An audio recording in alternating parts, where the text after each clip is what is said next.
salaamaaleykum mbokk yi ñu ngi leen di nuyu yéen ñi topp ci Askan Wi TV tey jii ci alxames ji Ousmane Sonko dafa am benn interview boo xamante ne daf ko doon def fële ca France 24 li waral nag ñu bëgg a ñëw ci interview bi joxe ci sunu xalaat daf ci wane loo xamante si ne ñun dañu yàgg a wax loolu wax ne Pastef démarche bii la war a am ci li des ci combat bi nga xamante si ne moom lay mane te bëgg Ousmane Sonko bokk ci élection yi ci 2024 démarche boobu dañu wax ne li ci ëpp solo fi mu ne nii mooy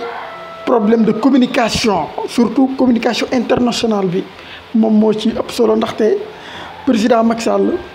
moom international lay lijjanti maanaam ay image am lay lijjanti fële ci international loolu la gën a préoccupé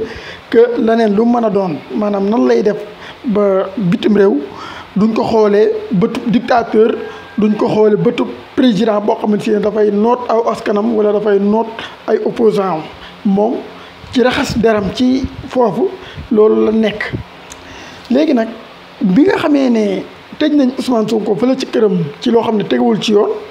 ba léegi sax ñu tëj ko muy niñ ko barricadé ba nga xam ne mënut a seeti kenn mënu koo seeti ci loo xam ne tegewul ci benn texte ci niñ ko defee ñi nga xam ne dañ doon wax ne dañuy dem di dindi barricade yi man dama ne woon non loolu yëfi dof la mais li ngeen war a def moo dina am ngeen sañ-sañu ne dañuy xëy dem seeti Ousmane Sonko dem si kër góor gi seeti Ousmane Sonko moom loolu benn texte terew ko ci dëkk bi benn loi terewul loolu ci dëkk bi kay dem kër Ousmane Sonko it mu pare pour dugg ci kaso bi ndaxte dugg ko ngeen di dugg ci kaso bi ndaxte boo demee ne da ngay seeti Ousmane Sonko gars yi ñaar mooy am ba ñett moo dina dañ lay dàq soit mën nañ laa dóor gaz lacrymogène loolu boo amee image yi dafay am lu muy joué ci international su fekkente ne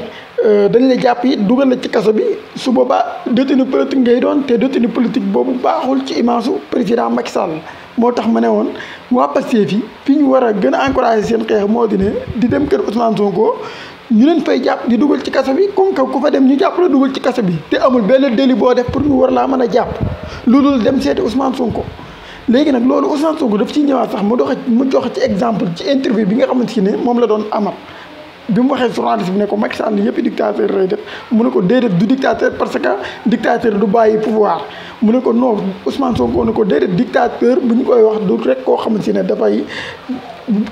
obligé bàyyi pouvoir déedéet ndaxte dictateur ay façon yu bëri la mu ne ko exemple bi ma la ciy jox démb am na ay élément yu APR yoo xam si ne dem nañ ba buntu palais ci loo xam si ne amuñ autorisation def fa seen manifestation mu ne ko te kenn jàpp leen mais am na ay fukk ak lu topp ñoo xamante ne sama ay élément lañ fan yële dañuy ñëwoon sama kër ne dañ may seet si ñoom ñëpp tey ji jàpp nañ leen dugal leen ci kaso bi te pourtant boo xoolee éléments yi gis nga ko ñoom ñaar ñëpp ku ci nekk da nga ne da ngay dem seeti sa leader ñee dañ ne dañuy dem seeti seen leader mooy Ousmane Sonko dañuy dem këram seeti ko ñu jàpp leen dugal leen ci kaso bi ñee dem ba buntu palais ci loo xam si ne amuñ ci sañ-sañ bu dee ci république la ñuy wax kese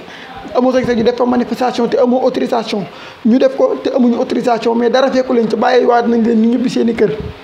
mu ne ko gis nga doxalin boobu nag doxalinu dictateur la te effectivement mooy comme li ma doon wax li leen Macky Sall jox nii muy barricade gi mu barricade Ousmane Sonko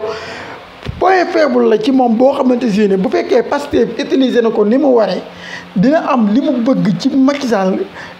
te force dana teggi barricade yi sinon image am bi mu bëgg a defar international dina am jafe-jafe pour defar ko moo tax Pastef dafa war di gën a communiquer ci barricade bi waaye aussi dafa war di teg ay action comme que dem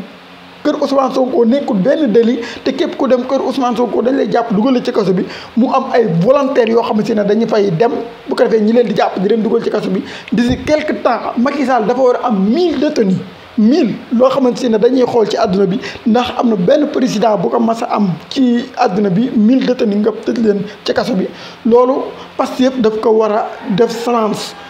bi nag comme ni ma ko waxee dem kër Ousmane Sonko du délit wàccoo benn loi ci nga jóg ne da ngay dem kër Ousmane Sonko loolu délit nag buñ la ci jàppee dugal la ci kaso bi loolu détenu politique ngay doon kon foofu la Pastef war a gën a teg combat am teg fa li nga xam si ne mooy communication am surtout internationaliser ko bu baax a baax gën a leeral itam ñi nga xamante si ne ñoo ngi kër Ousmane Sonko te benn texte mayu leen ko ndaxte loolu Ousmane Sonko leeral na ko aussi ci discours bi wane ne ñii ni nga xamante ne ñoo nekk sama kër am na ñuy wax ci télé yi que ni dañoo am sañ-sañu nekk fa mais non amul benn loi amul benn texte bu leen permettre ñu def lii ñu def kon li ñu def yëfu dictateur la. Il fallait que Pastef gën a communiquer ci loolu ci àdduna bi ndaxte sénégalais yi moom xam nañ li xew ba pare mais àdduna bi moo ëpp solo jamono bii nii communication internationale bi moo ci ëpp solo te Macky Sall communication internationale bi moo gën a nekk problème am que communication nationale bi moo tax il faut que ngeen ñu occupé wu ci international surtout ci détenus yi ni ñu leen di jàppee ak ñi nga xamante si ne noonu la ñu barricadé kër Ousmane Sonko boole ko ak famille surtout tey jii sax mu am loo xamante ne Ousmane Sonko yokkaat na ko ci mu di coupure de courant boo xamante ne am na këram depuis démb ba tey yooyu noonu yëpp su fekkente ne réglé wul da ngeen koy jël ngeen boole ko ci seen communication communiquer ci di ci communiquer international moo gën ay daanaka sax moo ëpp solo seen conférence de presse yi ngeen di woote ci ay Yewwi Askan Wi ak F24 ak yu kenn xamut yooyu daanaka la mu leen di jural bariwul. instant bi combat bi li ci ëpp solo ci li leen mën a andil ay points mooy combat international bi mais combat boobu combat de communication la communication boo xam si ne dafay am ay firnde te am ngeen ay éléments de preuve yoo xamante si ne mën ngeen ko teg ci international il fallait que ngeen utiliser éléments yooyu ba pare jël élément de preuve yooyu teg ko ci table ji à l'international pour vilipender ki nga xamante si ne moom moo leen di teg coono yi pour que mu mën ko dindi ndaxte moom bëggul deram yàqu international te li muy def nii boo leen ko wanee à l'international deram dina yàqu bu fekkente ne nag li muy def boo leen ko wanee à l'international deram dina yàqu te moom bëggul deram yàqu il fallait que ngeen jël élément yooyu ngeen wane ko à l'international pour que moom mën leen may jàmm loolu mooy sunu gis-gis ci li nga xamante si ne moom lañ yàgg di wax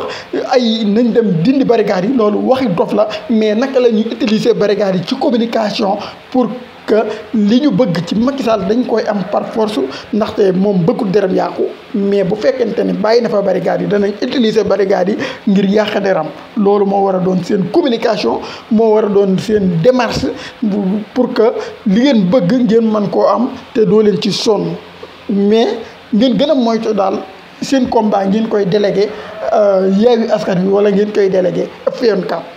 combat wu Pastef bés bu ko délégué Yewwi Askan Wi wala mu délégué ko F24 dana ko perte ndaxte la mu laaj déjà moom forcément da ngay pare pour dugg ci kaso bi te ñooñu kenn parewu ci pour dugg ci kaso bi kon nag il fallait que ngeen xam ne seen combat yéen ko mën a xeexal seen bopp loolu moo doonoon sunu gis-gis ci mbir mi di ñaan rek yàlla na fi yàlla indi jàmm surtout éligibilité wu Ousmane Sonko bi aussi nga xamante ne ñu ci bëri fi ne dañ ko éliminer carrément te loolu amagul il fallait que ngeen ci gën di communiquer di leeral l'international mais aussi di leeral Sénégalais yi que ne sunu candidat ba tey jii nii dara mënu koo tere bokk ci ay élections yooyu yëpp da ngeen cee war di communiquer muy leer nañ ñi loolu mooy sunu gis-gis ci mbiri di ñaan yàlla mu def jàmm ci réew mi